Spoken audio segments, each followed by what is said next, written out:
Welcome to Waters World. I'm Jesse Waters. We begin with some real news. You probably didn't hear the mainstream media report this week because all they talked about was wacky Omarosa. This is a no Omarosa zone. The media has already covered her 24/7.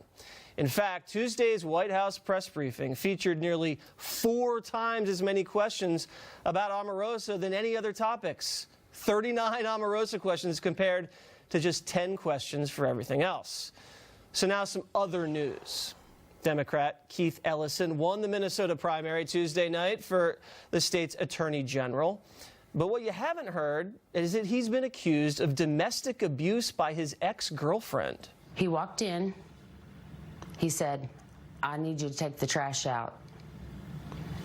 And I kept, because I was on my stomach, I heard him and I just went like that and shook my head.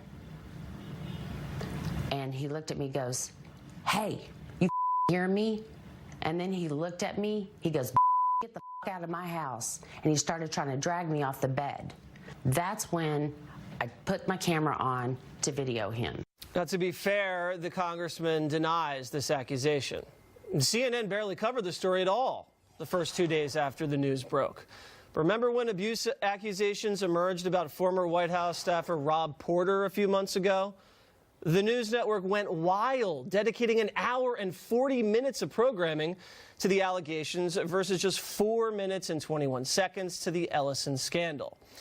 For you guys that are good at math, that's 24 times as much coverage of Porter than Ellison. And by the way, Ellison's been seen hanging around Louis Farrakhan. He's defended a cop killer. And he doesn't even believe in borders. This is the deputy chair of the DNC. It would be nice if the media would hold him accountable to the same level they do Republicans. Chilling news out of New Mexico, where 5 people were found in an extreme Muslim compound, allegedly training children to go into school and shoot teachers and police officers. Officials said the body of one toddler who was abducted by the ringleader was found buried underneath the compound.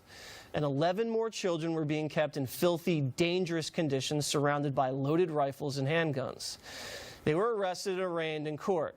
But despite this, Judge Sarah Bacchus granted them just $20,000 bail. She's a Democrat with a history of giving very low bail. At least one of the 5 suspects is an illegal immigrant. Jenny Yavil came here from Haiti more than 20 years ago. She's been detained by ICE, you know, the agency Democrats want to abolish. Another, Siraj Wahaj, has ties to the Blind Sheikh, the mastermind behind the 1993 World Trade Center bombing. And yet another, recently returned from Saudi Arabia. Where's the media been on this story? They've barely touched it. I think you guys know the answer. And on Wednesday, the FBI Joint Terrorism Task Force swarmed a Sacramento apartment in what's being called one of the most significant arrests of an accused ISIS terrorist in the U.S. Officials arrested Omar Amin, who, according to prosecutors, was an ISIS and al-Qaeda hitman. He's accused of killing an Iraqi policeman while driving a pickup mounted with a machine gun and flying an ISIS flag just a few years ago. 5 months later, he arrived in the United States under the Obama administration's refugee program, the same program that our former president touted for its tough vetting process. They are subjected to the most rigorous process conceivable.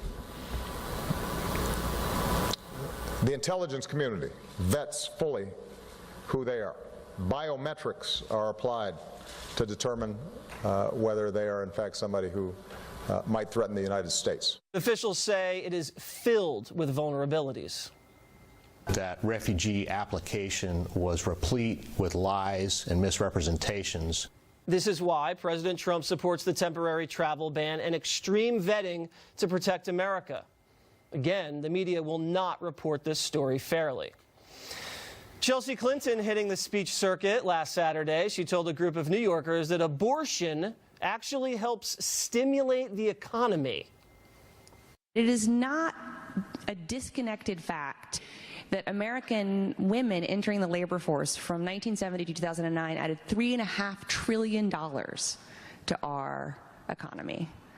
right? Like the net new entrance of women. That is not disconnected from the fact that Roe became the law of the land in January of 1973. Now, think what you want about abortion. It's a very touchy subject. But stimulating the economy is a tortured justification.